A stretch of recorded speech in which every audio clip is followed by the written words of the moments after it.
जहरीली शराब कांड और शराबबंदी पर लगातार उठते सवाल के बीच अब मुख्यमंत्री नीतीश कुमार ने नेता प्रतिपक्ष तेजस्वी यादव को आईना दिखा दिया है। बता दें आपको कि जनता दरबार के बाद जब मीडिया से मुखातिब हुए सीएम तो उन्होंने साफ तौर पर कहा कि दुनिया भर ने जब सर्वे किया 2016 के बाद और जब उसका प्रकाशन हुआ, क्या वो विपक्ष को नज़र नहीं आता। शराबबंदी पर पीठ थपथपाते हुए सीएम नीतीश कुमार ने करारा जवाब तेजस्वी यादव को दिया है।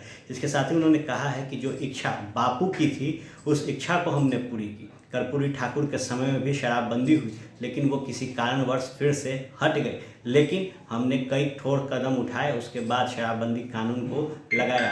अब लोग चुप्पे से जहरीली शराब बना रहे हैं तो उस पर भी हम लगातार शिकंजा कस रहे हैं। ये तमाम चीज़ें विपक्ष के लोगों को नज़र नहीं आता और यही कारण है कि बिना किसी ठोस सबूत के, बिना किसी आधार के वो लगातार बयानबाजी कर रहे हैं। क्या कुछ कहा है मुख्यमंत्री नीतीश कुमार ने तेजस्वी यादव को लेकर, सुने। ऑर्गेनाइजेशन ने 16 में दुनिया भर का सर्वे करा के रिपोर्ट प्रकाशित किया 17 में, और उसके बाद भी लोगों को ये समझ में नहीं आ रहा शराब कितनी बुरी चीज़ है। और हम लोगों ने यहाँ पर किया है, बापू की इच्छा थी और उसको लेकर के एक बार हुआ तो फिर हो गया। कर्पूरी ठाकुर जी ने किया था, उसके बाद मान लीजिए कि बाद में फिर हट गया। तो फिर जो हम लोगों ने ये तय किया, देखिए सर्वसम्मति से हुआ।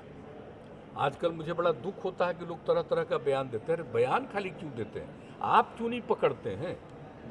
कहीं पर भी कुछ हो रहा उसके बारे में जानकारी दीजिए, सब लोगों को अवेयरनेस करना चाहिए। जिस समय ये पूरा का पूरा लागू हुआ, जरा बताइए, एक एक लोग अब बताइए पूरे असेंबली में, काउंसिल में किस तरह से एकजुट होकर के सब पार्टी के लोगों ने किया। अरे भाई, अगर इसके बाद भी कोई गड़बड़ी करता है तो उस पर नज़र तो सबको रखना चाहिए ना, नज़र तो सबको रखना चाहिए, देखना चाहिए। अगर आपको कहीं लगता है कि कोई गड़बड़ कर रहा है तो उसकी सूचना दीजिए, और अगर सूचना मिलने के बाद भी उस पर एक्शन अगर नहीं होता तो क्यों नहीं होगा। तो अखबार में कुछ लोग बयान दे देता है कि हमने लिख दिया है मुख्यमंत्री को। अरे क्या लिख दिया है मुख्यमंत्री को? मुख्यमंत्री क्या बनाए हुए था आपको? इतना सब कुछ के बाद भी कुछ नहीं ज्ञान की अगर प्राप्ति हुई तो ये अपनी ना समझ होनी चाहिए ना भाई। अरे इसमें सहयोग करना चाहिए, सब लोग एकजुट होकर के खड़ा होकर के अब संकल्प भी लिए थे, तो भूलना नहीं चाहिए इस चीज़ को, और कभी नहीं भूलना चाहिए। जो पावर में उस समय थे और जो पावर में नहीं थे, हमारी तो दोस्ती फिर हो गई और फिर हम लोग बाद में एनडीए हो गए।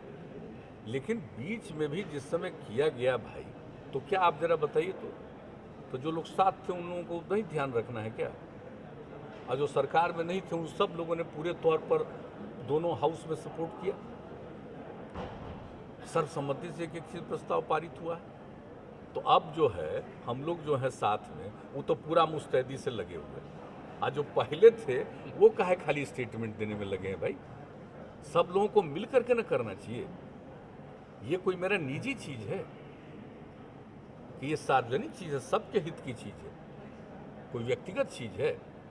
तंत्र मंत्र के बादशाह, भारत के जाने माने सर्वश्रेष्ठ गुरु खान जी, मिलेगा हर समस्या का समाधान गारंटी के साथ। मेरी बेटी की शादी के लिए बहुत से रिश्ते आते थे, पर कोई न कोई अड़चन पड़ जाती थी। इसी वजह से मेरा पूरा परिवार बहुत परेशान था। बाबा जी की दुआओं से आज मेरी बेटी एक बड़े घर की बहू बनी। भटको चाहे जहां, काम होगा सिर्फ यहाँ। गृह कलेश, कर्ज मुक्ति, प्रेम विवाह, जादू टोना, पति पत्नी में अनबन, सौतन या दुश्मन से छुटकारा, विदेश यात्रा में रुकावट, फिल्मों में प्रवेश और कोर्ट कचहरी जैसी समस्याओं का समाधान। सभी समस्याओं का समाधान गुरु खान जी। अभी कॉल करें 9821707996। लेकिन हाँ, आज हमारी जिम्मेवारी है तो हम लोग जरूर करेंगे और पूरे तौर पर कर रहे हैं। और अभियान तो हम आप लोगों को बता रहे हैं भाई, इसको तो चलाना होगा, फिर हम लोग करेंगे। लेकिन सबसे हम विनम्रता पूर्वक आग्रह करेंगे कि जहाँ कहीं भी किसी चीज़ के बारे में मालूम हो, इसकी जानकारी के लिए बाजाप्ता कमेटी बनी हुई है, वहाँ तुरंत इन्फॉर्म करिए। और 16 तारीख को तो हम फिर, अभी तो ये फिर जो कोरोना का